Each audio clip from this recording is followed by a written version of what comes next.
મુકુલ વાસનિકનું નિવેદન સામે આવ્યું છે। કોંગ્રેસ કાર્યાલય પર થયેલા પથ્થરમારા અંગે તેઓએ નિવેદન જાહેર કર્યું છે। મુકુલ વાસનિકે કોંગ્રેસ કાર્યકરો અને કોંગ્રેસ કાર્યાલય પર કરેલા હુમલાને કાયરતાપૂર્વક ગણાવ્યા છે। હિંસાની રાજનીતિ થઈ રહી છે। સત્તાધારી દળ કોંગ્રેસનો અવાજ દબાવવા માંગે છે। તોડફોડ કર્યાની ફરિયાદ નોંધાઈ છે, જેના પર હુમલો થયો છે તેની ફરિયાદ નથી લેવાઈ। આ સાથે તેમણે ભાજપ પર પણ આકરા પ્રહાર કર્યા છે। जो हमला करता है, जो हमारे कार्यालय के ऊपर आके तोड़फोड़ करता है, उनकी शिकायत तो पुलिस दर्ज करती है, लेकिन जिनके ऊपर हमला होता है उनकी शिकायत लेने से यहाँ की पुलिस इनकार कर रही थी। और इसी से साफ नजर आता है कि यहाँ की सरकार किसको मदद करने की कोशिश कर रही है। मैं तो यहाँ पर ये कहूँगा कि सत्ताधारी दल यहाँ पर कांग्रेस की आवाज दबाने की कोशिश में लगी है। જિલ્લામાં પણ ફરી એકવાર વરસાદી માહોલ જોવા મળી રહ્યો છે। ધારી પંથકના ગ્રામ્ય વિસ્તારોમાં વહેલી સવારથી વરસાદી ઝાપટા જોવા મળી રહ્યા છે। ધારી, ઝર, મોરજર, છતડિયા, ખીચા સહિતના ગામોમાં સતત વરસાદી ઝાપટા જોવા મળી રહ્યા છે। ધીમી ધારે વરસાદથી ખેતીને ફાયદો થશે તેવું ખેડૂતો જણાવી રહ્યા છે। દ્રશ્ય બતાવી રહ્યા છે। કોડીનારમાં વરસાદી માહોલ જામ્યો છે। ગ્રામીણ વિસ્તારોમાં વરસાદ જોવા મળી રહ્યો છે। કોડીનાર, પેઢાવાડા, આણંદપુરમાં વરસાદ જોવા મળી રહ્યો છે, તો સાથે જ નવાગામ, કડવાસણમાં પણ વરસાદી માહોલ જોવા મળી રહ્યો છે।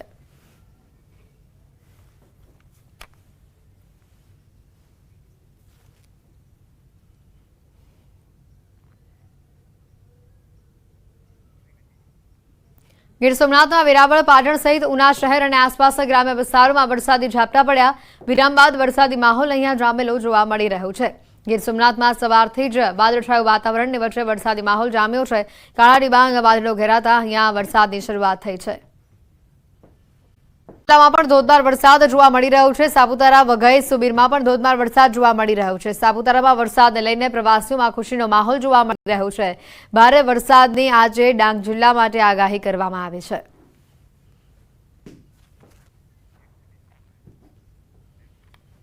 મહીસાગર જિલ્લામાં સાર્વત્રિક વરસાદી માહોલ જોવા મળી રહ્યો છે। ગત રાત્રે મહીસાગર જિલ્લામાં મેઘરાજા મન મૂકીને વરસ્યા।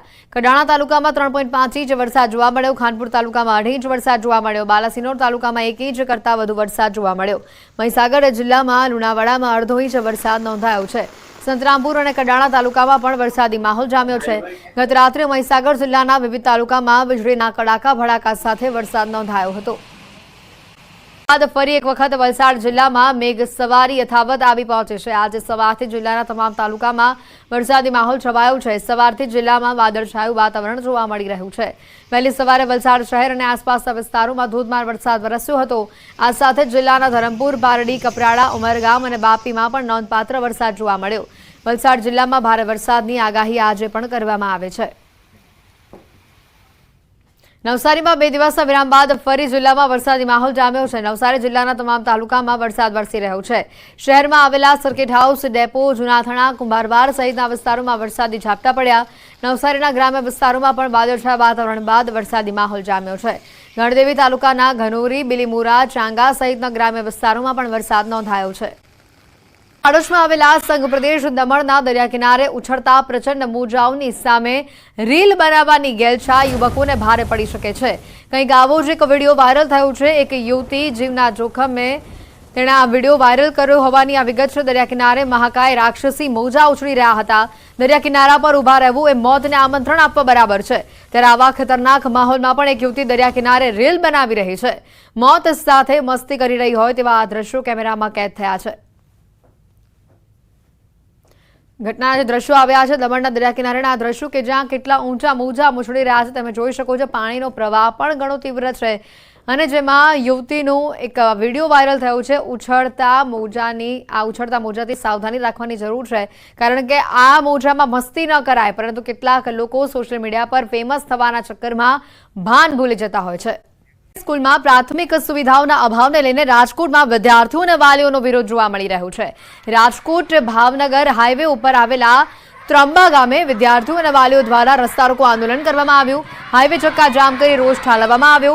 શાળાઓમાં ઓરડાઓનો અભાવ સહિતના પ્રાથમિક સુવિધાના અભાવને લઈને નાના બાળકો પણ મેદાને ઉતર્યા છે. ત્યારે વિરોધ કરનાર કહી રહ્યા છે કે ઉચ્ચ કક્ષાએ વારંવાર રજૂઆત કરવા છતાં કોઈ નિરાકરણ આવ્યું નથી અને જેને લઈને સરકાર હાય હાયના સૂત્રોચ્ચાર સાથે રોષ ઠાલવી રહ્યા છે. ત્રંબા ગામે હાઈવે પર આ પ્રકારના ચક્કાજામના દ્રશ્યો કે જ્યાં નાના ભૂલકાઓ સહિત વાલીઓ મોટી સંખ્યામાં પહોંચ્યા છે. જોઈ શકાય છે કે આ નાના બાળકોમાં પણ કેવો રોષ જોવા મળી રહ્યો છે. પ્રાથમિક સુવિધાના અભાવને લઈને તેઓ રોષે ભરાયા છે. સમાચારોની તો રાજકોટથી મોટા ચોંકાવનારા કિસ્સા સામે આવી રહ્યા છે. નકલીનો રાફડો અહીંયા યથાવત છે, કારણ કે માલ્યાસણના પીપળિયામાંથી નકલી શાળા હવે પકડાઈ છે. કોઈ પણ પ્રકારની માન્યતા વગર આ શાળા ધમધમી રહી હતી. ગોરી પ્રી પ્રાઇમરી આ સ્કૂલને શિક્ષણ વિભાગ દ્વારા હાલ સીલ કરી દેવામાં આવી છે. સમગ્ર મામલે પોલીસને પણ જાણ કરવામાં આવી છે. પોલીસ દ્વારા પણ વધુ કાર્યવાહી હાથ ધરવામાં આવી છે. આ શાળા તમે જે જોઈ રહ્યા છો તે નકલી શાળા છે. કોઈ પણ પ્રકારની માન્યતા વગર આ શાળા ચાલી રહી હતી. वो आपको क्या बोल रहे हैं? आप क्यों भाग रहे हो मीडिया से? मैं भाग नहीं रहा हूँ। हमने गलत कार्यवाही की है। बैठ जाता हूँ। हमने शिक्षण अधिकारी ने क्या करूं? मैं शिक्षण टेंशन अधिकारी ने गलत कार्यवाही की है। वो सर वो तो आपको वो बताएंगे ना कि उन्होंने गलत की या हमने करी. स्कूल हमने लिखा था वहाँ तो क्यों लिखा था? गौरी प्री प्राइमरी स्कूल लिखा ही है. क्यों लिखा था? दुकान में चल रही थी. जो बच्चे आते थे 4 दुकानें. सर वो क्या कह रहे हैं वो आप पहले उनको सुनिए फिर हमको देखिए. हमारे नहीं एक्चुअली मेरे को यहाँ 12 साल 13 साल हो गए रहते हुए और मैं एमपी से हूँ. ये गांव में कितने साल से रहते थे? यहाँ से मेरे को 8 साल हो गए. શિક્ષા અધિકારી આવ્યા ને ત્યારે અમને ખબર પડી કે આ સ્કૂલ નકલી છે. ત્યાં લગી અમને નહોતી ખબર. આ બાળક મારું 6 વર્ષથી અહીં ભણે છે. જ્યારે સ્કૂલ સ્ટાર્ટમાં બની ને ત્યાંથી ભણે છે. કેટલા અંદાજિત કેટલા વિદ્યાર્થીઓ અહીંયા હશે? અહીંયા વધીને 30 થી 35 વિદ્યાર્થીઓ હશે, વધારે હતા નહીં. આવે ને જાય અને સલટી માંગીને લઈ ઉપડે. કોઈને સલટી દે જ નહીં. આને કેટલા ધમકી મારીને ગયા છે, પણ આ મેં એવો ફેસલો લીધો પૈસા ઈ એમ કે પૈસા દઈ, પણ મારે પૈસા જોતા નથી, મને સલટી જઈશ. બિલકુલ, તો આ જે રીતનો મુદ્દો આખો સામે આવ્યો છે, વધુ માહિતી મેળવીશું. અંકિત પોપટ અમારી સાથે સંવાદદાતા સીધા અહીંયા જોડાઈ ચૂક્યા છે. અંકિત, જે પ્રકારની આ ઘટના સામે આવી છે ઘણી ચોંકાવનારી છે. જે બાળકો અહીંયા ભણતા હતા તેઓના ભવિષ્ય પર તો જોખમ મંડરાયું છે, તેની સાથે કેટલા સમયથી આ શાળા ધમધમી રહી હતી?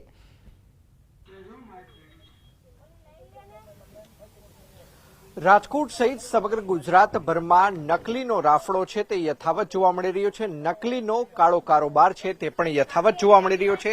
સૌપ્રથમ આપને હું જે સ્કૂલના દ્રશ્યો બતાવી રહ્યો છું, આ નકલી સ્કૂલ હોવાનું છે તે સામે આવ્યું છે. ખાસ કરીને અહીંયા તાલુકા પ્રાથમિક શિક્ષણ અધિકારીની સહી પણ છે તે જોવા મળી રહી છે. સ્કૂલનું જે નામ છે તે ગૌરી પ્રી પ્રાઇમરી સ્કૂલ સાથોસાથ નવનીત નગર પીપળિયા ખાતે આવેલી હોવાનું જાણવા મળ્યું છે. જે સમય આ સીલ કરવામાં આવી છે તે 12:37 કલાકે જે સીલ કરવામાં આવી હોવાનું છે તે સામે આવ્યું છે. હું સીલના દ્રશ્યો પણ બતાવવાનો પ્રયત્ન કરી રહ્યો છું. અહીંયાના જે બાળકો ભણતા હતા તેમના વાલી પણ આપણી સાથે છે. રૂક્ષાનાબેન આપણી સાથે છે. આપણે તેમની સાથે પણ વાતચીત કરવાનો પ્રયત્ન કરીશું. રૂક્ષાનાબેન, શું કહેશો? તમારા બાળકો છે, કેટલા સમયથી અહીં ભણતા હતા અને અત્યારે તમારું બાળક કેટલા ધોરણમાં અહીંયા ભણી રહ્યું હતું? મારું બાળક પ્લેહાઉસ થી કરીને 7 ધોરણ લગીને અહીંયા જ ભણ્યું છે. 7મા ધોરણમાં મારા છોકરાને 12માસિકની પેપર નો દેવા દીધું ને એટલે હું છટકી. હું ડાયરેક્ટ કુવાડવા પોલીસ ચોકીએ ગઈ, કારણ કે ધીમે ધીમે ઢીલ કરી. એવા તો કેટલાય એની ઉપર કેસ કર્યા છે, પણ મેં ના પાડી. મેં મારે કોઈ રોજીએ પાટું નથી માર્યું. ખાસ કરીને કુવાડવા પોલીસ સ્ટેશને તમે ક્યારે ગયા હતા? કલેક્ટરમાં તમે ક્યારે ગયા હતા? જિલ્લા પંચાયતમાં પણ તમે ક્યારે અરજી કરવા ગયા હતા? શું કહેશો? જો જિલ્લા પંચાયત આપણે પપ્પા જિલ્લા પંચાયતે ક્યારે અરજી કરી હતી? 7 મહિના 6-7 મહિનાથી અહીંયા નોટિસ મોકલી હતી. અહીંયા હું ગઈ નથી. અને જિલ્લા તાલુકાએ તો હું કાલે જ ગઈ હતી. કાલ બપોરે 12:30 હું ત્યાં ગઈ હતી, તો 3 વાગ્યા ગઢવી સાહેબ આવ્યા, એટલે એને જ બધું માથે લઈ લીધું. ખાસ કરીને આ સ્કૂલની વાત કરવામાં આવે તો કુલ કેટલા બાળકો છે તે અહીંયા અભ્યાસ કરતા હોય છે? કેટલા ટીચર્સ છે તે ખાસ કરીને ભણાવતા હોય છે? શું કહેશો? એના ટીચર કોઈ છે જ નહીં, એક જ છે કાત્યાની તિવારી. કોઈ ટીચર જ નથી. એ અહીંયા સ્કૂલમાં જે 8 ને 9 ભણતા હોય ને એને ટીચર રાખ્યા છે. અને ખાસ કરીને જયારે તમારું બાળક ભણી લેતું ત્યારે જે પ્રમાણપત્રો આપતા હતા એ પ્રમાણપત્રો કઈ સ્કૂલના નામના આપતા હતા? શું કહેશો? એક શ્યામ સ્કૂલનું ને એક શારદાનું. આ 2 સર્ટિફિકેટ દીધા છે. બીજા કોરોના કાલથી ને મને કોઈ દીધા જ નથી એને કે લોકઅપમાં પડ્યા એમ જ કીધું. ખાસ કરીને જ્યારે બીજી સ્કૂલના પ્રમાણપત્રો આપવામાં આવતા હતા ત્યારે તમે જ્યારે આ કાત્યાયની બેન છે તેમને પૂછતા હતા તેવું શું કહેતા હતા? તો એમ કહેતા કે તમને મેં શારદામાં લીધા છે. એ કે આ ગોરી ઇંગ્લિશ મીડિયમ છે ને પ્રાઇમરી સ્કૂલ, તો હવે ખબર પડી કે પ્રાઇમરી છે. આદિ લગીને તમે સ્કૂલ જ સમજતા. હવે એમ કહે કે હું ટ્યુશન ક્લાસ હલાવું છું. તો ટ્યુશન ક્લાસની કે 1000 રૂપિયા ફી હોય બાલ મંદિર ભણતા હોય એની. ખાસ કરીને અમે જયારે અહીંયા ગામમાં આવ્યા, ગામની અંદર પણ એક પ્રાથમિક શાળા છે, સરકારી શાળા છે, તે પણ અમે જોઈ છે. તો ત્યાં તમારા બાળકોને ન મૂકીને તમે આ પ્રાઇવેટમાં મૂકતા હતા, એની પાછળનું કારણ શું છે? એનું કારણ એ કે અમારા અહીંના રસ્તા છે ને, આ જો આ વરસાદ થયો તો અમારે અહીંયા નાલા ભરાઈ જાય. આ બાળક ત્યારે નાનકડું હતું, અત્યારે મોટા થયા છે. તો 5 વર્ષના છોકરાને અહીંયા મોકલી, અહીંયા પાણી ભરાઈ જાય તો આપણું બાળક ઘરે ક્યારે આવે? મેન તણાઈ જાય. એની હિસાબે અમે કે આપણી સોસાયટી બની છે તો અહીંયા બેસાડી દે, એની લીધે બેસાડ્યા છે. ચોક્કસ. તો બેન જે પ્રમાણે વાત કરી રહ્યા છે, સરકાર જે પ્રમાણે વાત કરી રહી છે કે ભણશે ગુજરાત, વાંચશે ગુજરાત, પરંતુ રાજકોટ તાલુકાનું આ પીપળિયા ગામ છે, અહીંના રસ્તા પણ અમે જોયા છે. રસ્તા ખૂબ જ બિસ્માર હાલતની અંદર જોવા મળી રહ્યા છે. એટલે જ આ બહેન કહી રહ્યા છે કે સરકારી શાળા છે તેમ છતાં અમારા બાળકોને અમે પ્રાઇવેટમાં મૂકવા માટે મજબૂર બન્યા છીએ. ખાસ કરીને દ્રશ્યોમાં પણ જોઈ શકાય છે કે અહીંયા લખવામાં આવ્યું છે ગૌરી પ્રી પ્રાઇમરી સ્કૂલ, માધ્યમ ગુજરાતી ઇંગ્લિશ ક્લાસીસ 1 થી 10 અને સાથોસાથ નંબર પણ લખવામાં આવ્યા છે. રૂક્ષાના બેનના પિતા છે એ પણ આપણી સાથે છે. શું કહેશો સર? સૌપ્રથમ આપે કેટલા મહિના પહેલા આ તંત્રને જાણ કરી હતી, અને જો તમે જાણ કરી હતી તો અત્યાર સુધી આ પ્રકારના કડક પગલાં શા માટે નથી લેવાના? હવે અમે તો 6 મહિના પહેલા આની અરજી કરી હતી અને એને કીધું હતું કે તમને સર્ટિફિકેટ આવી જશે. એ કે તમે રાહ જોવો, ટૂંકા ગાળામાં જ અમે તમને દઈ દેશું સર્ટિફિકેટ. અને તે પછી તો કઈ કર્યું નહોતું એક અધિકારી. આજે એક્શન આવ્યો છે એ ક્યારે આવ્યો? ગઈકાલે તમે કઈ કચેરીએ ગયા હતા કે જેથી કરીને આ પ્રકારનું એક્શન આજે લેવામાં આવ્યું છે? એ તાલુકા પંચાયતમાં ગઢવી સાહેબ પાસે અને ડીઓ એટલે બસ એની પાસે ગયા એટલે બધું કે હવે મારી જવાબદારી. કાલની તારીખમાં ફાઇનલ છે. કાલ હું આવી ચોક્કસ. તો હું દ્રશ્યો પણ બતાવવાનો પ્રયત્ન કરીશ કે કઈ રીતે આ 4 શટરની અંદર આ શાળા ચાલતી હતી.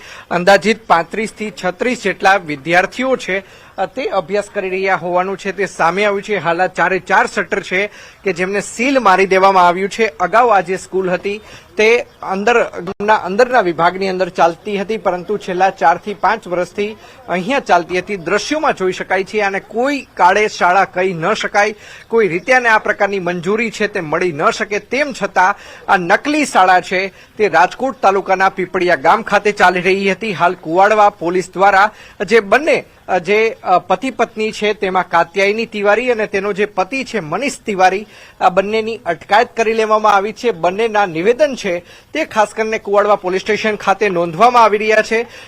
વિરામ બાદ સમગ્ર સુરતમાં મેઘરાજામાન મૂકીને વરસી રહ્યા છે, મેઘમહેર વરસાવી રહ્યા છે.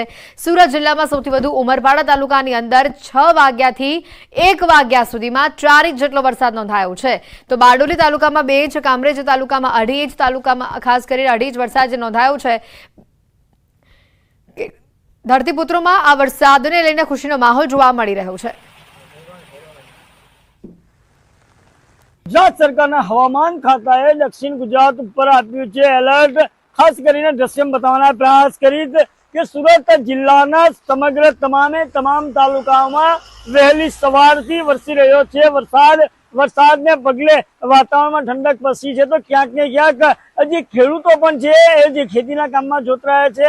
જો જિલ્લાના વરસાદની વાત કરવામાં આવે તો સુરત જિલ્લાનું ચેરાપુંજી સમાન કહેવાતું ઉમરપાડાની અંદર 4 કલાકની અંદર 4 ઇંચ જેટલો વરસાદ ખાબકવા પામ્યો છે અને ગ્રામ્ય વિસ્તારની અંદર વરસાદ ખાબકતા ધરતીપુત્રોમાં ખુશીનો માહોલ જોવા મળી રહ્યો છે. તો બીજી તરફ કામરેજની અંદર પણ 3 ઇંચ જેટલો વરસાદ ખાબકવા પામ્યો છે. માંડવી નગરની વાત કરીએ અને માંડવી તાલુકાની વાત કરીએ તો માંડવી તાલુકામાં પણ સારો વરસાદ થતા ખેડૂતોમાં ખુશીનો માહોલ છે. અને જે પલસાણા તાલુકામાં પણ 1 ઇંચ જેટલો વરસાદ ખાબકવા પામ્યો છે અને ઓલપાડ તાલુકાની અંદર પણ 2.5 ઇંચ જેટલો વરસાદ ખાબકતા હાલ જનજીવન પણ પ્રભાવિત થવા પામ્યું છે.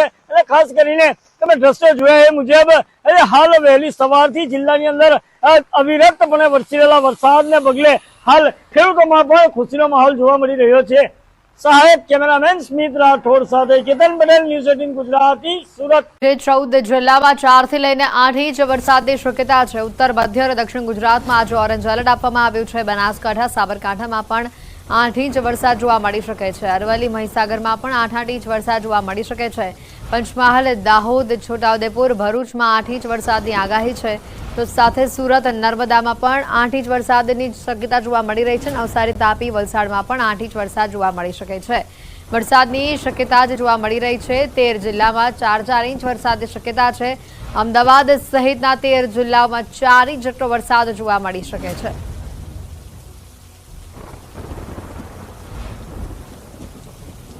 જે રીતે વરસાદની આગાહી કરવામાં આવી છે, મેપના માધ્યમથી સમજીએ કયા વિસ્તારમાં કેવો માહોલ રહેશે, કયા વિસ્તારમાં કેવા પ્રકારનું એલર્ટ આપવામાં આવ્યું છે। ખાસ કરીને જોવા જઈએ પહેલા 4 ઇંચથી લઈને 8 ઇંચ વરસાદ જ્યાં પડશે ત્યાં ઓરેન્જ કલરનો આપ આ મેપમાં જેટલો પણ ભાગ જોઈ રહ્યા છો, ઉત્તર ગુજરાતનો ભાગ છે, આ તરફ મધ્ય ગુજરાતનો ભાગ અને સમગ્ર દક્ષિણ ગુજરાત અહીંયા આવરી લેવામાં આવ્યું છે।